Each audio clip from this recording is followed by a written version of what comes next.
জাহ্নবী তার ঠাকুরদার পুরনো বাড়িতে ফিরে এসেছিল অনেক বছর পর। শহরের ব্যস্ত জীবনের থেকে মুক্তি পেতে চেয়েছিল সে। ঠাকুরদার মৃত্যুর পর থেকে কেউ বাড়িটা ঠিকঠাক ব্যবহার করেনি। পুরনো বাড়িটার চারপাশে সবুজ জঙ্গল, পেছনে একটা ছোট পুকুর, আর সামনে এক বিশাল গাছ, সবকিছু যেন এক রহস্যময় পরিবেশ তৈরি করেছিল। জাহ্নবী যখন বাড়ির দরজা খুলে ভেতরে ঢুকল, তখনই একটা ঠান্ডা বাতাসের ঝাপটা তার মুখে লাগল। মনে হলো যেন কেউ তাকে স্বাগত জানাচ্ছে। ভিতরে ঢুকে সে প্রথমেই গেল ঠাকুরদার ঘরে। পুরনো আসবাবপত্র আর ঠাকুরদার কিছু জিনিসপত্র এখনও পড়ে আছে। একটা পুরনো কালি মাখানো চশমা, কিছু প্রাচীন বই, আর এক ভাঙা ফ্রেমের ছবি। একদিন সন্ধ্যায় জাহ্নবী তার ঠাকুরদার ডেস্ক পরিষ্কার করছিল, তখনই সে একটা পুরনো চিঠি পেল। চিঠিটা দেখে মনে হলো যেন কেউ অনেক বছর আগে লিখেছিল। চিঠিটা খুলে পড়তেই জাহ্নবীর মুখে বিস্ময়ের ছাপ পড়ল। চিঠিতে লেখা ছিল, প্রিয়তমা মেয়ে, যদি তুমি এই চিঠি পড়ো তবে জানবে যে আমাদের পরিবারে একটি অভিশাপ রয়েছে। এই অভিশাপ থেকে কেউ রক্ষা পায়নি।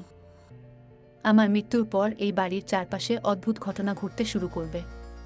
রাতের বেলা কখনোই বাড়ির বাইরে যেও না, আর পুকুরের ধারে তো একদমই যেও না।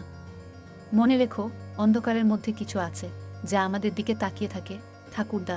জাহ্নবী চিঠিটা পড়ে আতঙ্কিত হল, কিন্তু সে একে স্রেফ কল্পনা বলে উড়িয়ে দিল। রাত গভীর হতে লাগল। জাহ্নবী ঘুমানোর চেষ্টা করছিল, কিন্তু তার মনে হলো যেন কেউ তাকে দেখছে। সে বিছানা থেকে উঠে জানালার দিকে গেল। জানালার কাছে কুয়াশার আবরণ পড়েছিল। হঠাৎই কুয়াশার মধ্যে একটা ছায়া দেখা গেল। ছায়াটা ধীরে ধীরে জানালার কাছে আসছিল। জাহ্নবী আতঙ্কে পিছিয়ে এলো, কিন্তু কিছুক্ষণ পর ছায়াটা মিলিয়ে গেল। পরের দিন সকালে জাহ্নবী সাহস করে পুকুরের দিকে গেল। পুকুরের পানিটা খুবই শান্ত ছিল, কিন্তু পানির নিচে কিছু একটা জিকিমিকি করছিল। সে পানিতে হাত দিয়ে দেখল, কিন্তু কিছুই পেল না। হঠাৎ করেই পেছন থেকে একটা হাত তার কাঁধে পড়ল। জাহ্নবী ঘুরে দেখল, কিন্তু সেখানে কেউ নেই। এক রাতে জাহ্নবী আবার চিঠিটা পড়ছিল। হঠাৎ তার মনে হলো অভিশাপের কথাটা সত্যি। সে ঠিক করল, আজ রাতেই সে বাড়ির বাইরে যাবে আর পুকুরের ধারে যাবে। রাত গভীর হলে সে সাহস করে বাইরে বেরোল। পুকুরের ধারে গিয়ে সে দেখল পানির মধ্যে একটা আলোর ঝিলিক। সে পানির ধারে গিয়ে আলোর উৎস খুঁজতে লাগল। পানিতে তাকিয়ে সে দেখতে পেল একটা মূর্তি, যার মুখটা তার ঠাকুরদার মতো। মূর্তিটা যেন তাকে কিছু বলতে চাইছে। জাহ্নবী মূর্তিটার দিকে হাত বাড়ালো, তখনই একটা ভয়ঙ্কর শব্দ হলো। মূর্তিটা হঠাৎ করে জীবন্ত হয়ে উঠল এবং জাহ্নবীকে পানির নিচে টেনে নিল। পরদিন সকালে গ্রামের লোকেরা জাহ্নবীর খোঁজ করতে এলো। তারা পুকুরের ধারে জাহ্নবীর চিহ্ন পেল, কিন্তু জাহ্নবীর আর কোনো সন্ধান পেল না।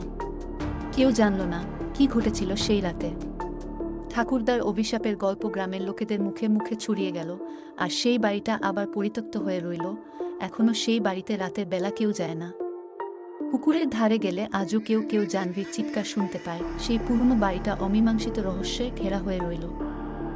ভিডিওটি পছন্দ হলে লাইক দিন, কমেন্ট করুন এবং সাবস্ক্রাইব করতে ভুলবেন না।